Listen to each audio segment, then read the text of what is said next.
SER Podcast.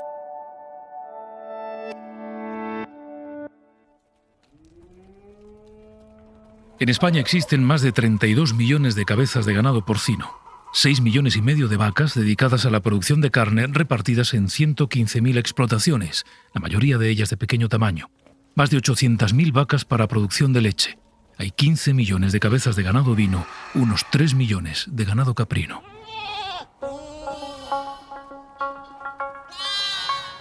El sector cárnico exporta productos por valor de más de 8.600 millones de euros, más de 3 millones de toneladas de carne y despojos. España es uno de los mayores exportadores mundiales de carne de cerdo, junto a Alemania y Estados Unidos. La ganadería en España tiene un evidente impacto económico, pero también lo tiene en el tejido social, en el territorio y en el medio ambiente. Según los cálculos de Greenpeace, la ganadería española emite al año 70 millones de toneladas de CO2. En este episodio nos alejamos del ruido para observar mejor la realidad. Soy Pedro Blanco y escuchas Crónica 24/7. Episodio 3. Ganadería intensiva. La gran discusión. Granja porcina en Santovenia del Esla, provincia de Zamora. Crónica 24/7 visita esta pequeña localidad. Cuando os enseñemos la cantidad de naves, estas las consideran naves familiares, pero puede ser que dentro de cada nave de esas haya una media de unos 1.000 cerdos. Entonces aquí hay gente que hay como 10 o 12 naves Un de puñado esas. de vecinos y miles de cabezas de ganado.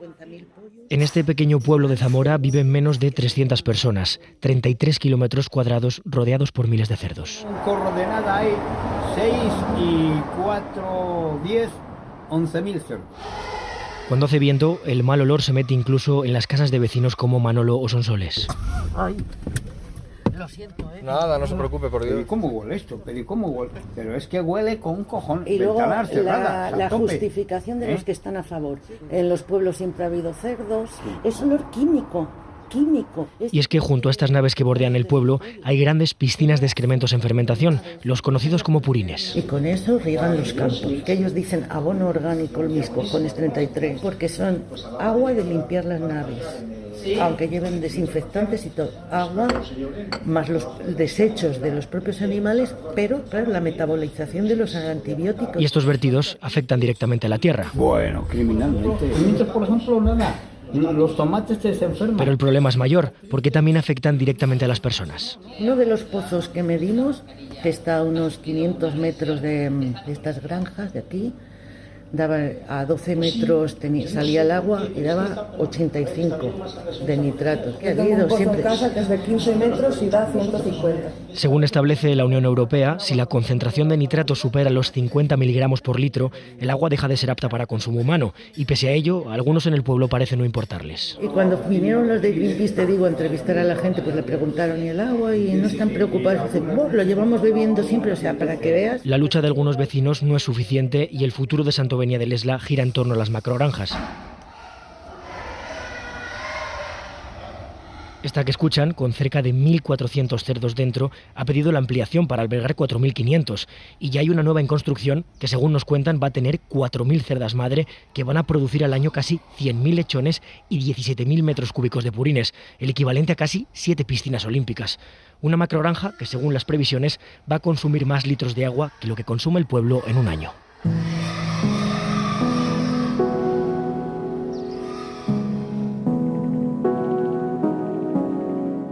Rafa Banadero, hola. Hola, ¿qué tal? Decíamos antes que procuramos apartarnos del ruido para observar mejor la realidad. Y es lo que queremos hacer contigo en los próximos minutos a partir de, Rafa, una serie de claves, de preguntas que nos hemos planteado para intentar describir mejor, desde todos los puntos de vista posibles, este negocio de la ganadería intensiva.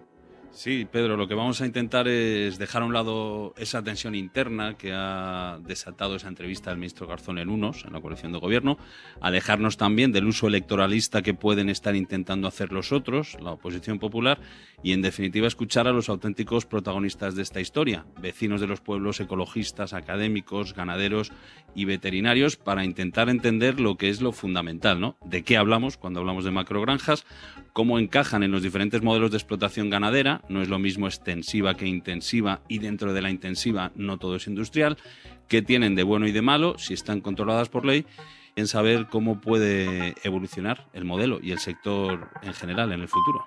¿Existe una definición de lo que es una macrogranja en España? Antes de eso, de partida, conviene aclarar que en ganadería extensiva el animal sale al campo y pasta en libertad, y en ganadería intensiva el animal no sale a campo abierto, pero puede estar en una granja con pasto natural o en una granja con pienso artificial. ¿Y en una macrogranja? Le preguntamos qué es eso en España a Miguel Ángel Higuera, presidente de la Asociación de Productores de Ganado Porcino. Macrogranja es un término peyorativo que no está definido en ningún sitio. Es decir, se definió simplemente buscando eso, es decir, una granja que sea mala. Se lo preguntamos también a Elisa Oteros, doctora en ecología e investigadora de Ecologistas en Acción. No sabemos nadie cuántas macrogranjas, por así decirlo, hay en España, porque no sabemos realmente qué se define como macrogranja. Pero es que en realidad lo más importante no es hablar de algo llamado macrogranja, sino hablar de un modelo que es el de la ganadería industrial. Así que en España no hay macrogranjas, al menos como se entienden en otros países. La más grande son 3.500 madres para producir lechones de 6 kilos. Por ejemplo, de Estados Unidos, eso se convierte en 6.000. Ahora mismo en China se está construyendo una granja de ciclo cerrado de 84.000 madres. Pero sí que cada vez hay más explotaciones industriales. ¿Y qué tienen esas explotaciones industriales? Pablo Manzano, ecólogo, investigador para el cambio climático del Basque Center en Bilbao, nos explica que no es lo mismo una explotación industrial que una de intensivo. Pero la ganadería industrial, por definición, es una ganadería con muchos insumos externos. Es decir, que es como una factoría. Y eso de los insumos externos quiere decir que entran en juego recursos no ligados a la zona, como la soja, que sirve para hacer los piensos, que alimentan a unos animales que a menudo ni siquiera se venden en la zona. La vegetal de Sudamérica se transforma en cerdo en Europa y se exporta a China. Eso es un sistema, pues muy globalizado. ¿Qué ventajas tiene la ganadería industrial frente a la extensiva, la de toda la vida? Pues sus defensores hablan sobre todo de más eficiencia. Es el tema de las condiciones de alojamiento. Si un animal pasa frío, pasa calor, está desperdiciando recursos. Todos esos son los pequeños mecanismos de ineficiencia, por así llamarlos, que con esta granja se corrigen. Y eso se traduce en precios más bajos. Hablan también de creación de puestos de trabajo. Las granjas grandes en España estamos hablando que dan unos 12 puestos de trabajo. Eso es una pyme, ¿eh? ¿Eso qué te permite? Lo que permite el ganadero. Permite tener fines de semana, vacaciones y vida familiar. Qué locura, ¿eh? Qué locura. Qué locura. O de su aportación para combatir el hambre en el mundo. Por mucho que digan otros, y así lo dice la FAO, cada vez somos más. Y hay que producir más con menos. Pero no todos lo ven tan claro, ni lo de los precios. Desde el punto de vista ambiental y social es muchísimo más costosa la ganadería industrial. Lo que pasa que son costes que no están internalizados en los precios. Ni lo del empleo. Si una macrogranja de 10.000 cerdos a lo mejor emplea a un operario, mientras que, por ejemplo, cerdos en montanera, 400 cerdos en montanera o 300 cerdos en montanera, emplean a un operario, pues está claro qué forma de explotación va a generar más empleo. Ni lo de su valor para luchar contra el hambre en el mundo. Eso es una falacia. El problema del hambre en el mundo no es la disponibilidad de alimentos, es la distribución de los alimentos. Dónde se produce y dónde se consume y quién consume qué. ¿Y cuáles son los inconvenientes? Los más llamativos, la emisión en grandes cantidades de gases y desechos, purines, que provocan malos olores y en ocasiones contaminación del agua, y acaban contribuyendo a la despoblación del medio rural. Porque, si no puedes beber el agua del grifo y si realmente hay un pestazo todo el día, pues no quieres estar ahí, ¿no? En Ecologistas en Acción lo han comprobado, comparando 300 pueblos. En el 74% de los casos, el municipio con ganadería industrial perdía más población que aquel que no tenía ganadería industrial. Es decir, es mentira. Y preocupa también el bienestar animal. Con unos estándares de bienestar animal que son los mínimos exigidos por la Comisión Europea, o sea que tampoco es cierto que estén absolutamente maltratados, pero sí que tienen unos sistemas de bienestar animal que están al límite. ¿Existen mecanismos de control legal sobre su instalación y funcionamiento? Sí los hay. Desde el principio, por ejemplo, para abrir, además del límite en el número de animales, tienen que dejar 1 kilómetro de distancia entre granjas y hasta el pueblo más cercano. Y los hay también durante todo su funcionamiento, también en lo que tiene que ver con la gestión de purines, así que a ellos por ley se les controla. Y Miguel Ángel Higuera recuerda que no deberían ser los únicos, que esos nitratos que provocan malos olores y a veces contaminan el agua llegan también de las depuradoras o de los fertilizantes químicos para la agricultura. No tengo ningún problema en que nos controlen y nos auditen. Supongo que todas las otras fuentes en las cuales se puede llegar por ir al campo no tendrán ningún problema en aplicarlo. Lo que no podemos y lo que no toleramos es que directamente en un sumatorio que hay diferentes factores, si el sumatorio da más de las necesidades de la planta, el problema es del purillo. Sobre el bienestar animal preguntamos a Luis Alberto Calvo, que preside el Consejo de Colegios de Veterinarios de España. Pues tienen que cumplir todos los parámetros que se exigen, y se exigen parámetros de alojamiento, de suministro de agua, de suministro de alimento, de ventilación, de higiene, de relación de los animales con otros congéneres. Es decir, está totalmente legislado. Así que mecanismos legales los hay, como hay quien se los salta. ¿Puede haber algún inconsciente que haga algún vertido? Como hay algún inconsciente que va más de 120 por la autovía. Y como hay también diferentes opiniones sobre si están siendo suficientes. Sí, hace falta más regulación. También es verdad que hace falta más regulación probablemente para mejorar la competitividad de la ganadería sostenible. Y sobre si de verdad se están aplicando. Y se cumple, ¿eh? Y nosotros podemos dar fe de que se cumple. Por eso no existe ningún tipo de control porque no hay capacidad ni hay estructuras para llevar a cabo el control y el cumplimiento de la normativa. ¿Cómo puede evolucionar el sector? ¿Podrán convivir los diferentes modelos? Pues desde Ecologistas en Acción no ven ningún hueco para el modelo industrial. No. O sea, se haga como se haga la contabilidad ecológica de la ganadería industrial, no es sostenible de ninguna manera. El resto de entrevistados sí apuntan de una forma u otra a esa coexistencia. Tienen que convivir obligatoriamente porque si no, no habría espacio en el mundo. La ganadería extensiva tiene unas particularidades fantásticas, con lo cual aprovecha unos recursos que no se podrían aprovechar de otra parte. Pero probablemente pues sí que haga falta cierta coexistencia porque un modelo más o una fase intensiva en la vida de los animales puede llevar a ciertas eficiencias. Es decir, a ganar peso en un momento crítico. Nosotros entendemos que son sistemas totalmente complementarios. Lo más importante es visibilizar que la parte de la ganadería extensiva es vital, es muy importante, pero que también saber que es muy sacrificada. Para mí siempre me gusta decirlo que roza casi pues el arte. Es decir, en función si es ganadería industrial hasta cierto tamaño para aprovechar los recursos locales de España, bueno, pues podría tener cierto sentido.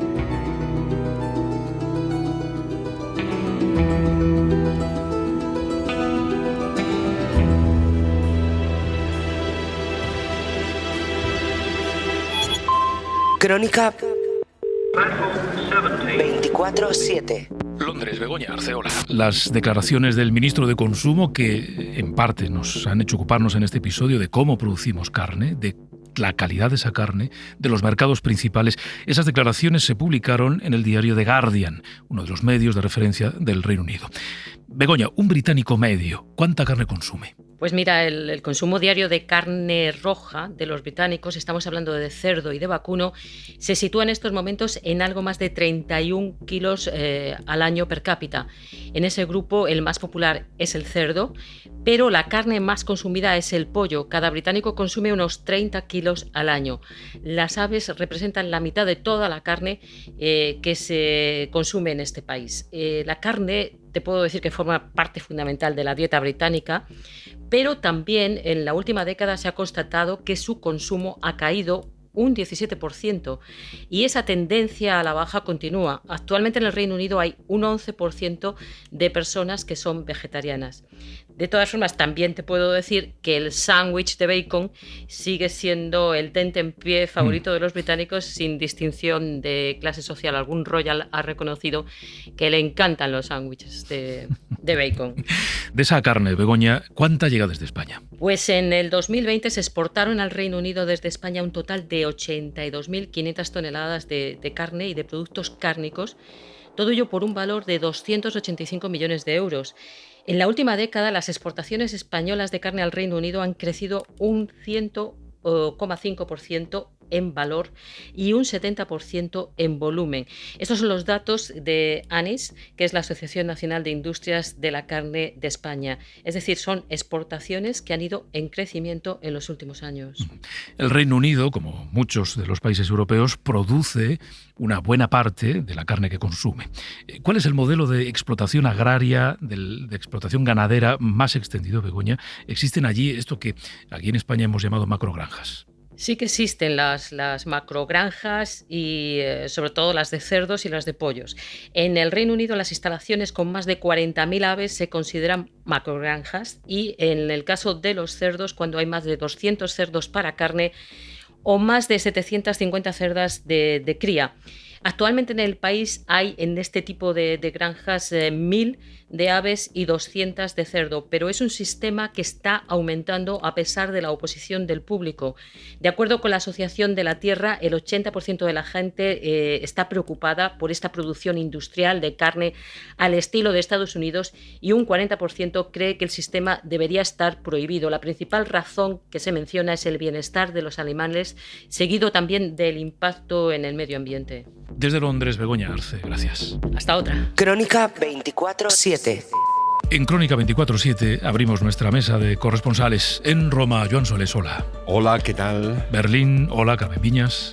Hola, Pedro, ¿qué tal? Lisboa, Lucas Font, hola. Hola, Pedro. Y París, Sara Canals, hola. ¿Qué tal, Pedro? Bueno, ayudadme entre todos a hacer una radiografía del gusto europeo por la carne, al menos del gusto en los países en los que estáis. Vamos a empezar por ti, Joan. ¿Cuánta carne consume un italiano? El consumo de carne en Italia ha ido disminuyendo hasta una media de 76 kilos por persona y año y a la vez ha ido aumentando el rechazo de los italianos a la ganadería intensiva y su exigencia de explotaciones expansivas de prado, ¿no? Los portugueses consumieron 115 kilos de carne en 2020, principalmente de cerdo y de ave. Es una cifra ligeramente inferior a la de 2019, aunque el cierre de la hostelería durante meses por la pandemia también ha influido en ese descenso. Pero si miramos los datos de los últimos 20 años, la tendencia en el consumo de carne en Portugal está claramente alta. Los alemanes consumen 57,33 kilos por persona y año, según datos de 2020, una cantidad que tiende claramente a disminuir. Hace apenas un lustro el consumo era de 61 kilos por persona y año. La carne de cerdo es la más consumida y supone más de la mitad del total, seguida de las de ave de corral y el vacuno. En Francia el consumo de carne también ha disminuido poco a poco en los últimos años. En 2020 se consumieron 84 kilos y medio de carne por habitante frente a 86 en 2019, lo que equivale a un 1,5% menos de consumo. Y en cuanto al tipo de carne, las que mejor han resistido a este retroceso son las de corral, el pollo y el pavo, mientras que el consumo de pato ha sufrido una fuerte caída, aunque por culpa sobre todo de brotes de gripe aviar. El año pasado se tuvieron que sacrificar cientos de miles de patos en todo el país. Y de esta carne de la que estáis hablando, Sara, por ejemplo, en el caso de Francia, ¿cuánta se produce de manera autóctona y cuánta se compra fuera, por ejemplo, a España? Pues Francia básicamente compra, a pesar de ser la primera potencia agrícola en Europa y el mayor productor de carne de vaca en la Unión Europea. Exporta solo alrededor de un 10-12% de lo que produce, una tendencia, por cierto, que no ha cambiado en la última década, y vende principalmente pues, a países europeos, con Italia, Portugal y Bélgica en la cabeza. En cuanto a importaciones, su principal proveedor es el Reino Unido, que ocupa más del 40% de importaciones, seguido de Irlanda y de España, con el 12%. De toda la carne que se produce aquí en el país, solo la de cerdo es excedentaria, es decir, se vende más de lo que se compra. Italia importa de España unas 500.000 toneladas de carne cada año, de excelente calidad según el sistema RAF de alerta rápida alimentaria. Esto representa un tercio del total de importaciones del sector. Alemania encabeza la producción de carne de cerdo y leche en la Unión Europea. Es un gran productor de carne y sobre todo exportador. Produce un 16% más de lo que se consume en el país. En el caso de la carne de cerdo, la cifra llega al 19%.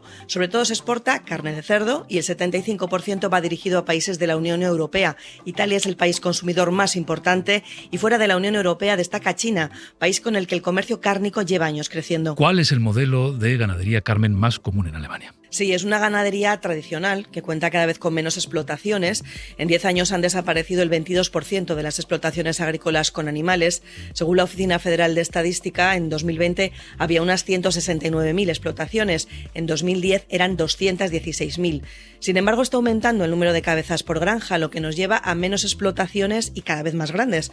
Algo que rechazan totalmente los alemanes, que se preocupan cada vez más por la calidad de la carne y sobre todo por el bienestar de los animales. La producción ganadera y el número de explotaciones intensivas se han reducido también en los últimos años en Italia y se consolida la tendencia de conversión a granjas expansivas. En los últimos años hemos observado en los supermercados italianos cómo se reducían las tradicionales secciones de carnicería y crecían los escaparates de lo que aquí llaman carne biológica, eso sí, a doble o triple precio. El cambio en los hábitos de los consumidores parece consolidado. Los italianos no han gastado más en carne en la última década, simplemente porque compran menos y biológico, con el convencimiento de que el animal no ha sido sometido, enjaulado de por vida, solo para un engorde forzado antes de llegar a la mesa. En Portugal se ha producido una concentración en muy pocas manos de una parte importante de las cabezas de ganado, es decir, las explotaciones son cada vez más grandes. En el caso de la carne de vaca, por ejemplo, en 2019 poco más de un 2% de las explotaciones concentraban casi la mitad de las cabezas de ganado, y en el caso de los cerdos, un 1% de las explotaciones controlaba casi el 90% de la producción. En Portugal había algo más de 2 millones de cerdos en 2019, de los cuales tan solo 4.000, es decir, un 0,001%, fueron criados bajo métodos de agricultura biológica. Y en el caso de la cría, ese porcentaje es un poco superior, aumenta hasta el 4%, pero sigue siendo bajo. Gracias Roma, Berlín, Lisboa, París. Hasta luego, un abrazo. Adiós, luego un saludo. Gracias. 24/7. Hay una diferencia evidente entre la carne buena y la carne apta. Toda la carne que sale de una granja o de un matadero tiene que ser apta para el consumo, pero la calidad es ya otra cosa. ¿Cómo se vigila la calidad de la carne? ¿Quién lo hace? ¿Cómo es el proceso? Me llamo Jesús García López, soy presidente del Colegio de Veterinarios de Zaragoza, soy funcionario del Departamento de Sanidad del Gobierno de Aragón, responsable de los temas de exportación de alimentos de origen animal fuera de la Unión Europea, y al mismo tiempo soy profesor asociado de la Facultad de Veterinaria de Zaragoza. En Aragón hay más de 9 millones de cerdos en más de 4.000 explotaciones dedicadas al ganado porcino. Cada día en los mataderos de esa comunidad se sacrifican unas 50.000 cabezas. El 90% se dedica a la exportación, sobre todo a países como China o Singapur. En Crónica 24/7 nos preguntamos quién y cómo se garantiza la calidad de la carne que vendemos. Son ellos, los veterinarios como Jesús, los que someten al sector a los controles que determinan la calidad y sobre todo la seguridad en toda la cadena alimentaria. Una cadena muy larga que empieza incluso antes de que los animales entren en la granja, antes incluso de su instalación en cualquier lugar de España. Así. Distancias a carreteras, distancias a núcleos de población, distancias entre granjas. Ya solamente el control medioambiental para poder instalar una explotación ganadera hoy en día es un control tremendo. El nivel de las instalaciones es en España, según este veterinario, muy alto, pero una cosa es el continente y otra el contenido que llega a la mesa. Por eso, ¿qué pasa con los animales cuya carne nos comemos? Ellos también tienen que superar todo esto. Controles de sanidad, que los animales estén sanos, el control de fármacos, de las enfermedades posibles y algo que es fundamental hoy en día, que es el control del bienestar animal, que van a hacer que esos animales puedan salir para vida o para matadero. Y cuando salen, les esperan a la puerta del matadero más veterinarios, porque si la inspección en vida es exhaustiva, atención a la postmortem. Se realiza la inspección postmortem de las canales y de los distintos órganos, a través de una inspección visual, de palpación o de incisiones para ver si hay algún órgano afectado y para declarar esa aptitud de las carnes para el consumo. Cada animal está identificado con papeles que garantizan su trazabilidad, o sea, de dónde viene y a dónde va. Y ya en el matadero, tras el aturdido y sacrificado, aún queda mucho trabajo por hacer. Ahora en el laboratorio. Detectar la presencia de posibles enfermedades, de posibles residuos o de antibióticos, controles microbiológicos, control de triquina en los porcinos, incluso en la carne de équidos, todos aquellos controles que van a garantizar que esas carnes van a salir al consumo y van a ser aptas para ello. Y aptas también para la exportación, lo que incluye vigilar el transporte, casi siempre en contenedores congeladores hacia lugares recónditos. A una determinada temperatura de menos 18 grados y mantiene esa temperatura durante todo el transporte. Cuando esos contenedores llegan a destino, allí también se va a hacer un control de esos productos. Pudiera haber a lo mejor una bajada de temperatura en un contenedor, pues se desecharía nada más. Jesús García quiere dejar algo muy claro: lo que va fuera se vigila y controla tanto o más que lo que se queda aquí. Sí, por supuesto, es tan segura como la que se consume en España. Todos los controles son exactamente iguales para la carne que se consume en España, para la que se consume en la Unión Europea y para la que se consume en terceros países. Y muchas veces hay que decir que cuando se exporta, no sé cómo decirlo, pero quizá los propios establecimientos quieren dar todavía más imagen de calidad. Las normas, insiste, son igual para todos, sea la ganadería extensiva o intensiva, y abarcan todo el recorrido de la granja al plato, en casa, en el súper o en el restaurante, de aquí o a miles de kilómetros más allá. En este episodio han participado Javier Liébana, Rafael Panadero, Eva Pérez Orribes y los corresponsales de la SER, Begoña Arce, Joan Solés, Sara Canals, Lucas Font y Carmen Viñas. Esto es Crónica 24/7. Hay grandes piscinas de excrementos en fermentación, los conocidos como purines. Que ellos dicen abono orgánico, mis cojones. Una entrega semanal del mejor reporterismo de la SER. Sabemos que no es el desarrollo que necesita el mundo rural. ¿Eso qué te permite? Lo que permite el ganadero. Permite tener fines de semana, vacaciones y vida familiar. ¡Qué locura, eh! ¡Qué locura! ¡Qué locura! Periodismo pausado para contar e interpretar mejor la realidad. Te espero en el próximo episodio. Crónica 24/7 es una producción de SER Podcast. Dirección, Pedro Blanco. Realización y diseño sonoro, Roberto García. Disponible los sábados a las 10 de la mañana en SER Podcast y en las principales plataformas. Cadena SER. La radio.